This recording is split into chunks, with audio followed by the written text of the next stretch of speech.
تم نے کسی کو قرض دیا اور اس قرض کے اوپر تم نے مال کما لیا اور تمہارا یہ مال بڑھ گیا، تو بظاہر جسے تم بڑھتا ہوا سمجھتے ہو اللہ کی نظر میں نہیں بڑھتا وہ،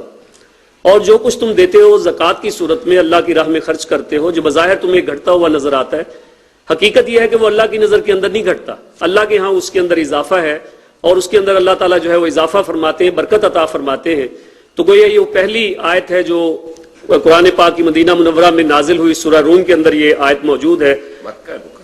جی مکہ مکرمہ میں نازل ہوئی، اور اس کے اندر جو ہے وہ نفرت دلائی گئی سود سے اور زکوٰۃ اور اللہ کی راہ میں خرچ کرنے کا حکم اللہ پاک کی طرف سے آیا۔ اور اس کے بعد سورہ آل عمران کو دیکھیے، سورہ آل عمران کی آیت یا ایھا الذین آمنوا لا تاکلوا الربا اضعافا مضاعفا،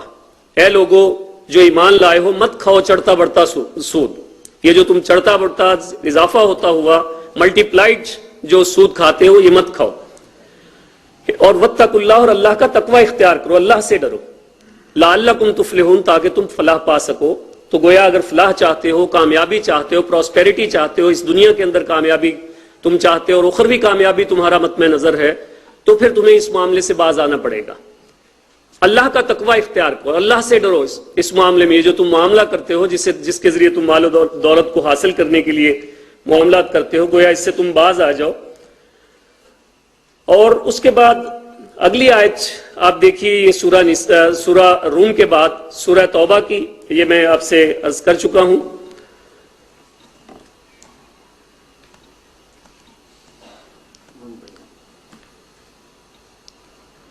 سورہ نساء کی اس آیت کا آپ دیکھیے 176 نمبر آیت ہے، جس کے میں اللہ تعالیٰ نے یہودیوں کے حوالے سے خاص طور پہ اور ان کے جرائم کے جو قرآن پاک کے اندر تذکرہ کیا ہے، وَأَخْذِهُمُ الرِّبَا، کہ وہ ان کا سود لینا یہ ان کا ایک ایسا جرم ہے جس کو قرآن پاک کے اندر جو ہے وہ بیان کیا گیا، اور ان کے جرائم کی فہرست کے اندر یہ ایک بہت بڑا جرم ہے جو اس آیت کے اندر آپ کو ملے گا۔ اور اس کے بعد آپ دیکھیے سورہ بقرہ آ جاتی ہے، اور یہ سورہ البقرہ وہ سورہ ہے جس کی تلاوت ابھی آپ نے پروگرام کے آغاز کے اندر سنی، ان آیات کی 275 نمبر آیت سے لے کے 281 نمبر آیت، اور یہ ان میں سے 4 آیات ایسی ہیں جن کا براہ راست تعلق جو ہے وہ ربا کے ساتھ ہے۔ اگر ہم قرآن پاک کا مطالعہ کریں اور اس کا جائزہ لیں، آیات کا جو اس حوالے سے اللہ تعالیٰ نے ارشاد فرمائی ہیں،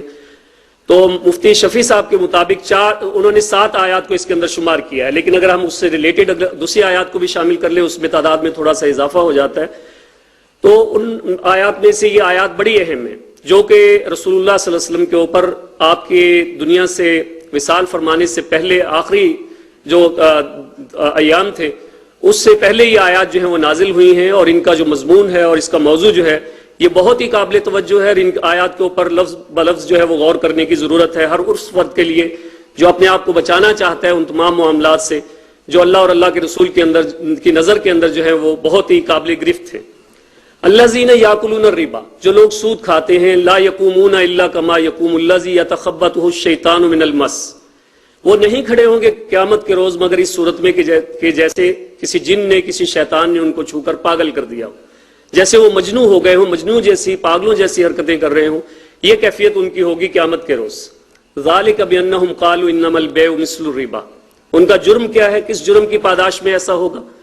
وہ کہتے ہیں کہ انما البیع مثل الربا، کہ تجارت جو ہے، انما البیع مثل الربا، تجارت جو ہے وہ ربا کی طرح ہے، گویا تجارت اور ربا کے اندر کوئی فرق نہیں ہے۔ یہ وہ مغالطہ ہے جو آج سے 1400 سال پہلے بھی موجود تھا، اور ہمارے اسی لاہور کے اندر ایک ہمارے سیاسی رہنما بھی وہ شمار ہوتے ہیں اور ایک رائٹر ہیں جو اخبارات میں لکھا کرتے تھے، آج 1400 سال کے بعد انہوں نے وہی بات لکھی جو 1400 سال پہلے لوگ کہا کرتے تھے، اور ہمارے کئی اس طرح کے مفکرین جو ہیں وہ یہی بات آج بھی کہتے ہیں کہ کوئی فرق نہیں ہے تجارت میں اور بیع میں، جبکہ اللہ تعالیٰ نے فرمایا وَأَحَلَّ اللَّهُ الْبَيْعَ وَحَرَّمَ الرِّبَا، یہ جو ورڈکٹ ہے اللہ پاک کی طرف سے، جو حکم ہے وہ یہ ہے کہ وَأَحَلَّ اللَّهُ الْبَيْعَ، اللہ تعالیٰ نے تجارت کو حلال کیا۔ تجارت جسے تجارت کہا جاتا ہے، کموڈٹی جو ہے وہ سیل ہوتی ہے اور اس کی آپ پرائس پے کرتے ہیں، وہ معاملہ جو ہے اللہ تعالیٰ نے اس کو جائز قرار دیا ہے، اس کو حلال کیا ہے۔ وَأَحَلَّ اللَّهُ الْبَيْعَ وَحَرَّمَ الرِّبَا، اور ربا کا جو معاملہ ہے اس کو اللہ تعالیٰ نے حرام کیا ہے، ربا کو حرام فرمایا ہے۔ اور اس کے بعد اللہ پاک کے ارشاد کے اوپر غور کیجئے، فمن جاءہ موعظۃ من ربہ، جس کے پاس آ گئی نصیحت اس کے رب کی طرف سے۔ اس سے پہلے تو ہمیں معلوم نہیں تھا، آج میرے جتنے بھی آڈینس اس وقت موجود ہیں ان سب کے، اگر ان میں سے کسی کے علم میں نہیں تھا، آج ان کے علم کے اندر یہ بات آ گئی، فمن جاءہ موعظۃ من ربہ، جس کے پاس آ گئی اس کے رب کی طرف سے نصیحت، فانتہا، وہ رک گیا، فلہ ما سلف، جو ہو چکا سو ہو چکا، جو اس سے پہلے معاملہ ہو چکا، فلہ ما سلف وامرہ الی اللہ، اور اس کا معاملہ ہے اللہ کے پاس۔ تو گویا اللہ تعالیٰ اس کے بارے میں جو بھی فیصلہ فرمائے، اور امید یہی کرتے ہیں کہ اللہ تعالیٰ معاف فرما دیں گے، وامرہ الی اللہ، لیکن ومن عادا، لیکن جو پھر اس کو دہرائے گا، پھر وہی کام کرے گا جس سے منع کیا جا رہا ہے، ومن عادا فاولئک اصحاب النار، تو جان لو کہ وہ ہیں جہنمی، وہ ہیں آگ والے، آگ کے ساتھی، واصحاب النار فاولئک اصحاب النار ہم فیہا خالدون، جس میں رہیں گے وہ ہمیشہ ہمیش۔ یہ ہے 275 نمبر آیت سورہ البقرہ کی، جس کے اندر اللہ تعالیٰ کی طرف سے بالکل واضح طور پہ ورڈکٹ آ گیا کہ اس معاملے سے باز آ جاؤ۔ اور یہ جو تم سمجھتے ہو نا کہ تجارت اور سود جو ہے دونوں میں کوئی فرق نہیں ہے، اس کے یہ اللہ تعالیٰ نے جو فرق رکھا ہے اور اس کے نتیجے میں جو تم منافع کماتے ہو، منافع اللہ تعالیٰ نے حلال قرار دیا ہے، لیکن جو تم سود کھاتے ہو قرض کے معاملات کے اندر یا دیگر معاملات کے اندر جن کا بھی تذکرہ آئے گا، ان چیزوں سے اگر باز نہ ہے تو پھر انجام دیکھ لو، یہ انجام ہے ہماری طرف سے۔ اور اس کے بعد آئیے اگلی آیت کے اوپر، یہ 276 نمبر آیت ہے، یمحق اللہ الربا ویربی الصدقات، وہی بات جو پہلے کہی گئی تھی کہ سود کا انجام جو ہے بہرحال کمی کی صورت میں ہے۔ اللہ تعالیٰ خاتمہ فرماتے ہیں، یمحق، اس کے اندر کمی لاتے ہیں، مٹ مارتے ہیں اس کا جو تم سود کی صورت میں جو معاملہ کرتے ہو، یمحق اللہ الربا، لیکن اس کے مقابلے میں وہی بات جو پہلے ہم پڑھا ہے زکوٰۃ کے حوالے سے، ویربی الصدقات، یہ لفظ بھی وہی ربا یربی سے ہے، لیکن یہاں پہ یربی الصدقات، اللہ تعالیٰ اضافہ فرماتے ہیں اس معاملے میں، جو صدقات تم دیتے ہو اللہ کی راہ میں خرچ کرتے ہو،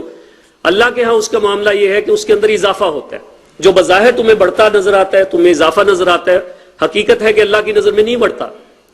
اور جو تم صدقات بظاہر کم ہوتے تمہیں نظر آتے ہیں، اللہ کی نگاہ کے اندر یہ بڑھتے ہیں، اور اللہ تعالیٰ اس میں اضافہ فرماتے ہیں، اور اللہ تعالیٰ ایسے لوگوں کو پسند نہیں فرماتے، ان سے محبت نہیں کرتے۔ کل کفار نثیم،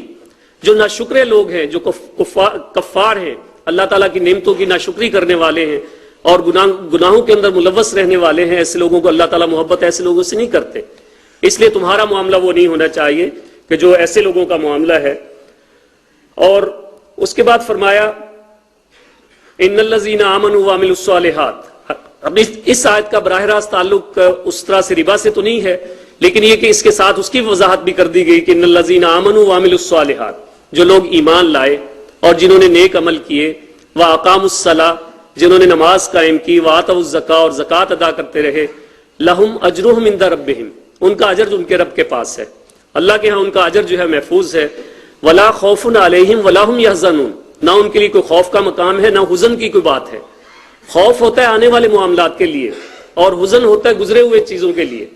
نہ آنے والے وقت کا کوئی خوف ان کے پیش نظر ہوگا کہ آنے والا وقت جو ہے نہ جانے کیا بنے گا، کل قیامت کے روز اللہ کے حضور پیش ہوں گے تو کیا انجام ہوگا۔ لا خوف ولا هم یحزنون، ماضی میں جو کچھ ہو چکا اس کا کوئی افسوس، کوئی ایسا ان کو رنج نہیں ہوگا کہ ہم اگر ایسا اور ایسا کر لیتے تو شاید ایسا آج کی یہ کیفیت نہ ہوتی۔ لا خوف علیہم ولا هم یحزنون، یہ ان لوگوں کے اللہ کی طرف سے وعدہ ہے جو ایسا کرنے والے ہیں۔ اور فرمایا یا ایھا الذین آمنوا، اے لوگوں جو ایمان لائے ہو۔ اب مومنوں کو ایک دفعہ پھر متوجہ کیا جا رہا ہے، جو دعویٰ کرتے ہیں کہ ہم ایمان لانے والے ہیں، یا ایھا الذین آمنوا، اے لوگوں جو ایمان لائے ہو، اتقوا اللہ، اللہ کا تقوی اختیار کرو، اللہ سے ڈرو، اللہ کا تقوی اختیار کرو، وَذَرُوا مَا بَقِیَ مِنَ الرِّبَا،